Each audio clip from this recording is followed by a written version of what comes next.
Not a very positive reaction. I thought the speech was far too long. It was as long as a complete T20 match, but much less exciting than that. Very little new. In fact, the first hour and a half, I would say, we saw nothing but negative. We saw the same old empty slogans being recited. In the last hour, we got a couple of interesting things. I was impressed with the inclusion of museums and culture for the first time, and I was impressed with the decision that they would actually give a tax break to middle class people earning 12.5 lakhs and less, provided they don't have auto loans, home loans, and other things on which they wanted tax relief, because they're going to eliminate all deductions if you're accepting the reduced rate of tax. So it depends on how it will work, but that could be something good from the point of view of an ordinary person. But for the most part, there's nothing there. And if you look at some crying areas, rural demand is a major priority for our country. We need to increase purchasing power in the rural areas. But the allocation for the Mahatma Gandhi National Rural Employment Scheme has gone down. PM Kisan Yojana, we already know that the third installment that was due in October has not been paid in a large majority of the cases of the recipients. And you're looking at a situation where this government's budget says you can sell solar energy and make money. Hey, the job of the government budget is to help the farmer make money through farming, not through selling solar energy. So there's something really weak about the attention being paid to the agriculture sector, pretty weak on welfare, particularly things like MNREGA, which was such a useful tool for the government, has been neglected. And then if you look at the other ideas across the board, the macroeconomic picture is really worrying. You know, they missed their fiscal deficit target again. They missed their revenue projections again, which were unrealistic. Last year in my budget speech, I said your projections are unrealistic. You're not going to collect so much taxes. Why are you claiming you will? And they said, no, you wait and see. And of course, they haven't collected the money that they expected to collect. And the net result, therefore, is that they've not been able to have the money they need to spend as they need to spend. Across the board in various sectors, ranging from NREGA to education, they have not been paying the states the money they're supposed to pay. I really wonder how they're going to manage. And of course, as the fiscal deficit slips, and she had the honesty to admit 3.8% this year, 3.5% next year, the truth is that it's going to affect our ratings internationally as well. So I am not excited about this budget at all. I think in many ways, after the slogan of Stand Up India, it's now a Sit Down India budget. Sir, what I would say on the education sector, tourism sector, and research sector, especially will be announced today. So, what do you say then on fishery, education, and the tourism sector will be promoting them? No, fisheries. I'm from a fishing constituency. I mean, I have a coastal constituency.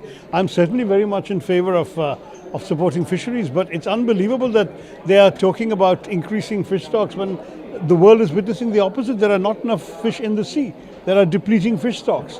How do you intend to restock the oceans and increase your fish production to such unrealistic levels when the fishermen are going further and further out because in their traditional waters are not enough fish are available? Education, I would like to see the actual workings of it. The main point she made in education was that girls have exceeded boys in enrollment.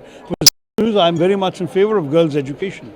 My worry is that are these boys dropping out? Are they not showing up? Why is it that boys are not being educated? Because ultimately, unemployable and unemployed young men are not going to be any use to us either. We need to educate both boys and girls. The telecom sector is not really focused on this budget. What do you say that? I didn't see anything for the telecom sector in her budget. There was something about manufacturing of mobiles and handsets and semiconductors. Again, it's a hugely expensive business for which they don't have money.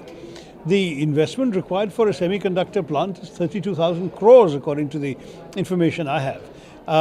They don't have that kind of money to invest in a single plant at all anymore. If you're going to be looking at something like... I